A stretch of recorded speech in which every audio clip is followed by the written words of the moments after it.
未必話真係認識佢，但係會聽過佢個名嘅。佢叫做顏國良，陳跡啊，係咪啊？係啦，走咗啦嚇。OK。咁佢就問我咩事，咁我講俾佢聽，佢話：哇，你有抑鬱症喎，應該。佢點解你嘅症狀同我以往好相似喎？咁我係啊，咁我要做，咁就介紹我去睇啲醫生啦。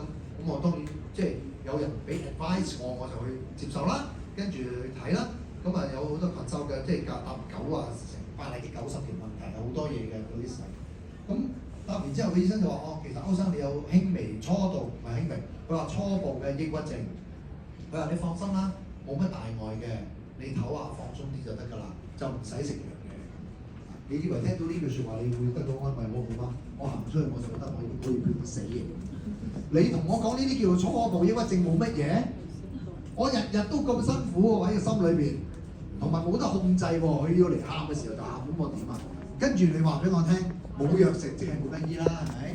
第三樣嘢就係話放鬆啲啦咁，你都黐線㗎！我放鬆得到，我使嚟揾你咩醫生？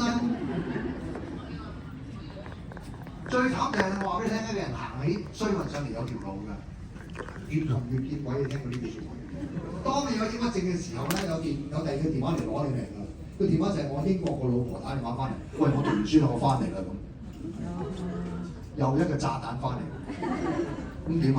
點同佢相處啊？但係咧，呢個係第一個 plan。第一個 plan 係神要我太太加入教會，令到我哋兩個不和分裂咗。你話神剝碎我個家庭，係啊，一個唔好嘅家庭剝碎㗎啦。可以毀滅，可以修補，呢個係神嘅大能。God plans B，第二個 step 2，而家開始啦，就點咧？我太太喺英國係過到好好嘅信仰生活啦，喺嗰邊有教會嘅牧養，好好啊，亦都經歷過好多嘅神蹟救咗佢條命啊。跟住佢臨翻嚟之前，佢話：神啊，我應該點同呢個人相處咧？我唔應該點做咧？我真係好驚同佢相處。神同佢講説話，佢話：你乜都唔使做，就係啊，你乜都唔使做，就係咁啫。咁結果翻到嚟點咧？以前我哋兩個好中意嗌交嘅，翻到嚟咧冇交嗌，知唔知點解冇交嗌啊？你聽過佢俗話叫做相嗌唔好口未啊？即係話要兩把口先至嗌到交噶嘛。